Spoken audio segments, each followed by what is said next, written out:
Hello dear student right. Hello dear student, तभी हम लोग जो मैन्युफैक्चरिंग अकाउंट सीख रहे हैं राइट। तो ये अपना क्वेश्चन है, तो मैं स्टार्ट कर लेता हूँ। मोबाइल टेबल पे रख देता हूँ। Let's begin. ओके, तो आ जाओ। कॉलम वॉलम बना के रख दिया हो। अभी सबसे पहले क्या सीख रहे हैं, मैन्युफैक्चरिंग अकाउंट में क्या न्यू है मालूम है क्या? जो अपना ट्रेडिंग अकाउंट है ना, उसके पहले एक अकाउंट बनेगा, उसका नाम रहेगा मैन्युफैक्चरिंग अकाउंट। ओके, और मैन्युफैक्चरिंग अकाउंट में सब फैक्ट्री के एक्सपेंस आएंगे, जो हम लोग पहले ट्रेडिंग में लिखते थे, अब पूरे मैन्युफैक्चरिंग में आएगा। ये तुम्हारा प्रॉफिट एंड लॉस है जो 12th स्टैंडर्ड का था, वैसे ही ये बैलेंस शीट है राइट अपना। तो सबसे पहले क्या याद रखने का है, तो स्टॉक है ना, अपने क्वेश्चन में स्टॉक 3 टाइप्स के होते हैं राइट, ध्यान देना। Stock are of 3 kinds. जो स्टॉक होते हैं, एक सेकेंड ना, स्टॉक 3 टाइप्स के होते हैं। एक होता है रॉ मटेरियल, एक होता है वर्क इन प्रोग्रेस, एक होता है फिनिश गुड्स। ओके, तो 3 स्टॉक होता है। रॉ मटेरियल मतलब कच्चा माल होता है राइट, वर्क इन प्रोग्रेस मतलब तैयार कर रहे हैं, फिनिश गुड्स मतलब रेडी हो गया। अभी जैसे कि मान लो आलू है, उसको तेल में डाला, मतलब है ना, फ्राई करे राइट। और फिनिश गुड्स मतलब वड़ा पाव, जो कांच में तैयार है ना, वड़ा पाव राइट। तो raw material, work in progress, raw material, work in progress और फिनिश गुड्स। तो जो 2 गुड्स है ना ऊपर का स्टार्टिंग का, कौन सा, रॉ मटेरियल और वर्क इन प्रोग्रेस, ये मैन्युफैक्चरिंग अकाउंट में आएगा, फैक्ट्री में रहता है राइट। और फिनिश गुड्स को बेचने का रहता है, इसके लिए ट्रेडिंग अकाउंट में आएगा राइट। तो क्या याद रखने का आपको स्टार्टिंग में, opening stock, closing stock, raw material और वर्क इन प्रोग्रेस कहाँ आएगा, मैन्युफैक्चरिंग में। बट फिनिश गुड्स का ओपनिंग स्टॉक किधर आएगा, ट्रेडिंग अकाउंट के डेबिट में। वैसे ही क्या है, क्लोजिंग स्टॉक किसका, raw material work in progress का मैन्युफैक्चरिंग अकाउंट में आएगा, और फिनिश गुड्स का क्लोजिंग स्टॉक ट्रेडिंग अकाउंट के क्रेडिट में आएगा राइट। तो ये नया चीज़ आइटम है, तुमको याद करना पड़ेगा। और क्वेश्चन लेता हूँ, तो स्टार्ट करता हूँ। टेबल है, टेबल को एक बार लिखना है, और एडजस्टमेंट को कितना बार लिखना है, 2 बार लिखना है, ठीक है। तो लो चलो स्टार्ट करता है राइट। तो सबसे पहले क्वेश्चन में एंट्री क्या दिया, ओपनिंग स्टॉक। तो ओपनिंग स्टॉक किसका है, रॉ मटेरियल का है, वर्क इन प्रोग्रेस। तो रॉ मटेरियल और वर्क इन प्रोग्रेस किधर रहेगा, मैन्युफैक्चरिंग अकाउंट में। तो इसको ओपनिंग स्टॉक 12,000, ठीक है। इसका एक और रूल है, मैं अलग पैटर्न से कर रहा हूँ, तुमको इजी लगेगा। वर्क इन प्रोग्रेस मतलब गुड्स को तैयार किया, इसको WIP बोलते हैं, ठीक है। बट फिनिश गुड्स किधर, मैन्युफैक्चरिंग में नहीं आएगा। फिनिश गुड्स का आएगा तुम्हारा ट्रेडिंग अकाउंट में आएगा, ठीक है। Opening stock of finish goods trading account में आएगा। कितना दिया है, 20,000, ठीक है। तो ये नया आइटम है राइट। तो 3 स्टॉक है, ऊपर कौन सा आएगा, raw material work in progress, और फिनिश गुड्स सीधा रहेगा, नीचे आएगा क्लोजिंग का, उसका उल्टा क्रेडिट में इफेक्ट आएगा, ठीक है। अभी नेक्स्ट क्या दिया, परचेस ऑफ रॉ मटेरियल। तो मटेरियल ला के कहाँ रखेंगे हम लोग, फैक्ट्री में। तो फैक्ट्री का कौन सा अकाउंट है अपना, मैन्युफैक्चरिंग अकाउंट। तो इसको मैन्युफैक्चरिंग अकाउंट में लिखेंगे। क्या करके लिखेंगे, टू परचेस, क्या खरीदा हम लोगों ने, परचेस ऑफ रॉ मटेरियल। कितना का मटेरियल खरीदा हमारे में, 97,000 राइट। परचेस रिटर्न आएगा तो माइनस ऑक्ट्रॉय है। ऑक्ट्रॉय मतलब होता है एक तरफ से टोल लगेगा पैसा राइट। तो कितना दिया रॉ मटेरियल का, 11,000। रॉ मटेरियल का खर्चा आया या फैक्ट्री का खर्चा आया, सब मैन्युफैक्चरिंग अकाउंट में डाल देंगे, ठीक है, 11,000। उसके बाद नेक्स्ट दिया डायरेक्ट वेजेस। वेजेस पहले ट्रेडिंग में लिखते थे, अब हम लोग का सब ट्रेडिंग फैक्ट्री के रिलेटेड कहा जाएगा, मैन्युफैक्चरिंग में आ जाएगा। तो वेजेस भी इधर ही आ जाएगा, ठीक है, डायरेक्ट वेजेस। अब उसके ऊपर ना ऐसा टिक मार्क की है, एडजस्टमेंट है, मतलब एडजस्टमेंट दी है। तो इसको फिर क्या करेगा, आपको इनर कॉलम में लिखना पड़ेगा। तो डायरेक्ट वेजेस को आपको इनर कॉलम में लिखना पड़ेगा, क्योंकि एडजस्टमेंट दिया है ना, डायरेक्ट वेजेस। उसके बाद क्या दिया है, फैक्ट्री रेंट। फैक्ट्री वर्ड आ गया, मैंने बोला ना फैक्ट्री आ गया, तो अपने को मैन्युफैक्चरिंग अकाउंट में लिखना पड़ेगा, क्योंकि फैक्ट्री सब मैन्युफैक्चरिंग में आएगा। तो फैक्ट्री रेंट का अमाउंट कितना दिया है, 7,000। तो इस पर एडजस्टमेंट नहीं है, तो अमाउंट किधर आ जाएगा, बाहर। नेक्स्ट क्या दिया मालूम, अदर डायरेक्ट एक्सपेंस। क्या दिया, अदर डायरेक्ट एक्सपेंस 12,000। तो ये जो डायरेक्ट एक्सपेंस होता है ना, वो प्रोडक्शन एक्सपेंस होता है। तो प्रोडक्शन एक्सपेंस किधर आएगा, मैन्युफैक्चरिंग में आएगा। किधर आ जाएगा, मैन्युफैक्चरिंग। कितना दिया है, अदर डायरेक्ट एक्सपेंस 12,000। अब इसको इनर कॉलम में क्यों लिख रहा हूँ, क्योंकि इसके बाद एडजस्टमेंट दिया, यहाँ टिक मार्क किया अपन ने, ये एडजस्टमेंट इसकी हो, उसको एडजस्ट करना पड़ता है, प्लस माइनस। तो इसके लिए यहाँ एडजस्टमेंट है, इसलिए उसको हम लोग इनर कॉलम में। अभी क्या दिया, इनडायरेक्ट वेजेस। इनडायरेक्ट वेजेस कितना दिया, 8,000। तो इनडायरेक्ट वेजेस तुम्हारा किधर आ जाएगा मालूम है क्या, ये भी इधर ही आ जाएगा, अपना मैन्युफैक्चरिंग में आ जाएगा, ठीक है। वेजेस आ जाएगा तो किधर आएगा, मैन्युफैक्चरिंग। सैलरी आएगा ना, तो प्रॉफिट एंड लॉस में डाल देंगे। तो इनडायरेक्ट वेजेस कितना दिया है, 8,000, ठीक है। मतलब फैक्ट्री में ही वेजेस पे किया, अलग अलग रीज़न के कारण। अभी मशीनरी, बंगला, गाड़ी, बैंक बैलेंस सब एसेट होता है ना, तो मशीनरी को बैलेंस शीट में लिखेंगे। तो अपना बैलेंस शीट इधर है राइट, तो यहाँ लिखेंगे। तो कितना दिया है बैलेंस शीट में मालूम है क्या, मशीनरी का अमाउंट 60,000। अब इस पर टिक मार्क है, मतलब ये एडजस्टमेंट है, तो इसको किधर लिखना पड़ेगा, आपको अंदर लिखना पड़ेगा, मशीनरी 60,000। अंदर क्यों लिखा, एडजस्टमेंट राइट। नेक्स्ट क्या दिया, मशीनरी के बाद में कैश, बंगला, गाड़ी, बैंक बैलेंस, रोकड़ा भी एसेट होता है ना, 12,000। तो कैश एसेट है, 12,000 लिख दिया राइट। उसके बाद क्या दिया है, सेल्स 3,10,000। तो हम लोग सेल्स किसका करेंगे, मान लीजिए फिनिश गुड्स का करेंगे, ठीक है। तो सेल्स किधर आता है, ट्रेडिंग अकाउंट में। तुम्हारा ट्रेडिंग अकाउंट एकदम खाली रहेगा, राइट। क्या क्या आएगा हमारे ट्रेडिंग अकाउंट में, ओपनिंग स्टॉक, क्लोजिंग स्टॉक और सेल्स रिटर्न, बस इतना ही आएगा इधर, इससे ज़्यादा नहीं आएगा। और goods withdrawn bye goods loss by fire, good distributed free sample, वो आएगा ट्रेडिंग के क्रेडिट में। तभी सेल दिया है, सेल फिनिश गुड्स होता है ना भाई, 3,10,000, राइट। और सेल से हमेशा सेल्स रिटर्न माइनस करेंगे, तो क्वेश्चन में ढूंढेंगे सेल्स रिटर्न नहीं तो अमाउंट बाहर डाल देंगे, राइट। उसके बाद क्या दिया है, एडमिनिस्ट्रेटिव एक्सपेंस, तो ये ऑफिस एक्सपेंडिचर होता है। एडमिनिस्ट्रेटिव सेलिंग, ऑफिस का खर्चा होता है, तो ऑफिस और सेलिंग एक्सपेंडिचर अपना प्रॉफिट एंड लॉस में आएगा, तो यहाँ लिखना पड़ेगा, ठीक है। तो कितना अमाउंट दिया है एडमिनिस्ट्रेटिव एक्सपेंस का, 31,000, ये तो लिख देंगे। To administrative expense 31,000, okay. Adjustment इसके लिए बाहर डाल दिया। नेक्स्ट दिया है सेलिंग एक्सपेंस, क्या दिया है, सेलिंग एक्सपेंस 13,000। तो सेलिंग एक्सपेंस भी तुम्हारा किधर आ जाएगा भाई, प्रॉफिट एंड लॉस में आएगा, क्योंकि वो भी सेलिंग एंड डिस्ट्रीब्यूशन ऑफिस का खर्चा, राइट। इंटरेस्ट, डिस्काउंट, कमीशन भी इधर ही आएगा, पर इसके पहले क्रेडिटर दिया है 25,000, राइट। तो दो होता है, एक होता है डेटर्स, एक होता है क्रेडिटर। डेटर एसेट्स होता है, क्रेडिटर लायबिलिटी होता है। Bill receivable, bills payable, building, land and machinery है ना, इधर आएगा ओवरड्राफ्ट, तो इधर लिख देंगे हम लोग क्रेडिटर्स। कितना दिया क्रेडिटर्स, लायबिलिटीज में आएगा भाई 25,000, ओके। अभी नेक्स्ट क्या दिया मैंने में, इंटरेस्ट, तो याद कर लो, इंटरेस्ट, डिस्काउंट, कमीशन सब प्रॉफिट एंड लॉस में आएगा। इंटरेस्ट, डिस्काउंट, कमीशन किधर आएगा, प्रॉफिट एंड लॉस में, तो लग देंगे इंटरेस्ट। इंटरेस्ट के बाद दिया डिस्काउंट, दिखाता हूँ, ठीक है। इंटरेस्ट दिया 7,000, डिस्काउंट दिया 4,000, प्रॉफिट एंड लॉस में आएगा 7,000, 4,000, ठीक है। उसके बाद क्या दिया मैंने मैं, bad debts. Bad debts 1,000। Bad debts मतलब होता है चूना लगा दिया, पैसा लेके भाग गया, मतलब वो लॉस हो गया, ठीक है। तो 1,000 इस पर एडजस्टमेंट रहेगा, इसके अंदर लिख देता हूँ, ठीक है। बैड डेट्स के बाद क्या दिया है, प्रोविजन फॉर बैड डेट्स, मतलब जो डाउटफुल था वो आ गया पैसा, 3,000 दिया है, पर ये अमाउंट क्रेडिट में दिया है, देखो। अब बैड डेट्स का अमाउंट डेबिट में दिया है, तो डेबिट में था इसलिए डेबिट में लिखा, और प्रोविजन किधर दिया है, क्रेडिट में, तो इसके लिए आपको प्रॉफिट एंड लॉस के क्रेडिट में लिखना पड़ेगा, provision for bad debts, okay. कितना दिया, 3,000।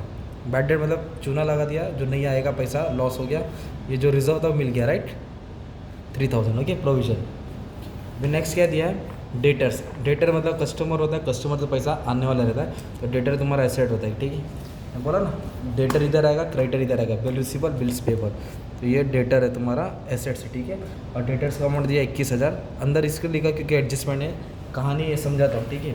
अभी नेक्स्ट क्या दिया, ड्राइंग। फिर ड्राइंग के बाद क्या दिया, कैपिटल, तो पहले कैपिटल लिखेंगे, ठीक है। कैपिटल 85,000 है, कैपिटल लायबिलिटी में आता है, और कैपिटल से ड्राइंग क्या करने का, माइनस करने का। कैपिटल से ड्राइंग क्या करने का, माइनस करने का, तो 25,000 में से 21,000 माइनस करें, 0 0 0, 5 में दे गया 4, 8 में दो गया 6, ठीक है। बिल्स पेएबल, बिल्स पेएबल क्या होता है, लायबिलिटी होता है, ठीक है। तो लायबिलिटी बोला तो लायबिलिटीज में लिख दिया, ठीक है। कितना दिया, बिल्स पेएबल 7,000। बिल रिसीवर रहता तो कहाँ लिखते थे, एसेट्स में लिखते थे। ये तुमने क्या किया, टेबल की पोस्टिंग किया, ठीक है। अभी टेबल की पोस्टिंग किया, अभी तुमको एडजस्टमेंट सॉल्व करना, राइट। तो क्या मालूम पड़ा, मैन्युफैक्चरिंग में फैक्ट्री के रिलेटेड आएगा, ठीक है। इधर ऑफिस के रिलेटेड आएगा, ट्रेडिंग में क्या आएगा, सेल्स आएगा, क्या आएगा, सेल्स। और ओपनिंग स्टॉक किसका, raw material, work in progress ऊपर, तो फिनिश गुड्स नीचे, ठीक है। तो अभी एडजस्टमेंट सॉल्व करते हैं, एडजस्टमेंट को 2 बार लिखने का, ठीक है। तो सबसे पहले एडजस्टमेंट क्या दिया, पढ़ो। उनके पास क्लोजिंग स्टॉक है, तो 3 स्टॉक दिया क्लोजिंग में, रॉ मटेरियल, फिनिश गुड्स और वर्क इन प्रोग्रेस। तो याद रखो क्लोजिंग स्टॉक एसेट्स होता है, ठीक है। तो क्लोजिंग स्टॉक को कहाँ लिखेंगे हम लोग, एसेट्स में लिखेंगे, हाँ। तो कैसे लिखेंगे, ऐसा लिखेंगे, क्लोजिंग स्टॉक रॉ मटेरियल है, वर्क इन प्रोग्रेस है, फिनिश गुड्स है। तो रॉ मटेरियल कितना दिया है, 8,000, फिनिश गुड्स कितना दिया है, 10,000, और WIP वर्क इन प्रोग्रेस कितना दिया, 4,000, ठीक है। अब लोग अंदर लेके टोटल लेके बाहर भी डाल सकते, ठीक है। अब दूसरा इफेक्ट देने का इसका, ठीक है। तो अब ध्यान से सुनो, जो फर्स्ट 2 स्टॉक है ना, closing stock, raw material, work in progress, ये मैन्युफैक्चरिंग में आएगा, कहाँ आएगा, क्योंकि इसका ओपनिंग यहाँ आता है तो क्लोजिंग यहाँ आएगा, ठीक है। तो कितना दिया ये, 8,000 और 4,000, कहाँ लिखेंगे, मैन्युफैक्चरिंग अकाउंट में लिखेंगे, किधर साइड, क्रेडिट साइड, 8,000, 4,000, ओके।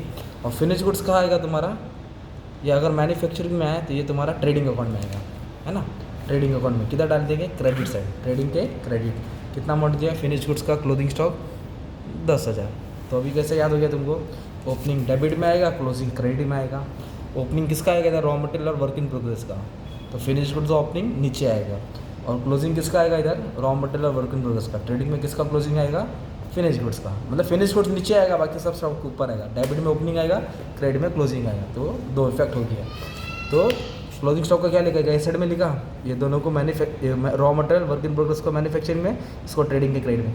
अभी नेक्स्ट जेल outstanding direct wages at the end year 2-3,000।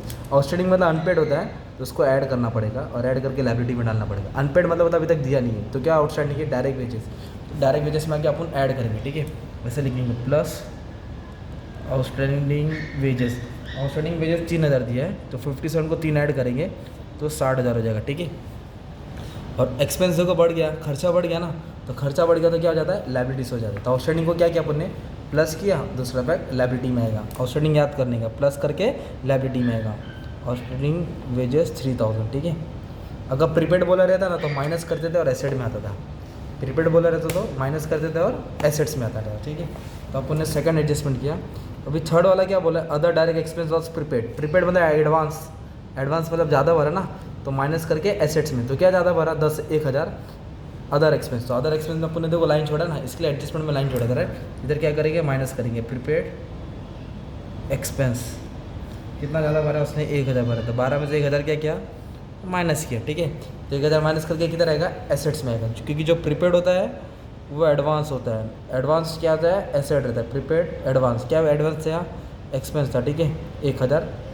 1,000 का दूसरा पैक किधर आ जाएगा, एसेट्स में आ जाएगा। 1,000 माइनस किया, खर्चा कम हो गया, और दूसरा पैक किधर आया, एसेट्स में आया, ठीक है।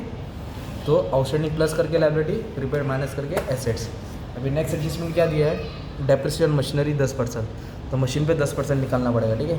तो डेप्रिसिएशन मतलब वैल्यू क्या हो गया, कम हो गया, तो आपको उसको माइनस करना पड़ेगा, ठीक है। डेप्रिसिएशन तो कितना परसेंट है, 10%, 10% कितना आ जाए, 6,000, तो इतना आ गया 54। तो माइनस क्यों किया, क्योंकि वैल्यू इसकी कम हो गई, मतलब 60,000 का मोबाइल है, तुमने 2 महीना यूज़ किया, तो तुम्हारा मोबाइल 60 पे नहीं जाएगा ना, 54 में जाएगा ना, तो 10% कम हुआ, तो वैल्यू क्या हो गया, कम हो गया, दूसरा पैक डेबिट में आएगा। तो ये मशीनरी है, तो मशीनरी फैक्ट्री में रहता है, इसलिए दूसरा पैक मैन्युफैक्चरिंग के डेबिट में आएगा। अगर फर्नीचर पर डेप्रेशन रहता, कंप्यूटर के ऊपर डेप्रेशन रहता, तो उसका इफेक्ट प्रॉफिट एंड लॉस में रहता, कहाँ था, प्रॉफिट में। पर ये मशीन है, तो मशीन का डेप्रेशन किधर लिखेंगे हम लोग, मैन्युफैक्चरिंग अकाउंट के डेबिट में। टू डेप्रिसिएशन मशीनरी कितना हज़ार दिया है, 6,000, तो इधर 6,000 आ जाएगा। तो ऐसा तुमको याद करने का, ठीक है। अभी नेक्स्ट एडजस्टमेंट क्या दिया है, maintain provision for bads debts, bad debt मतलब चूना लगाया, पैसा लेके भाग गया, कितना टका, 5%, तो 5% किस पर निकालने का, सन्ड्री डेटर्स पे निकालना, तो डेटर्स पे 5% आउट है, मतलब जो 21,000 था ना, उसमें से 5,000 का 5% का चूना लग गया, राइट।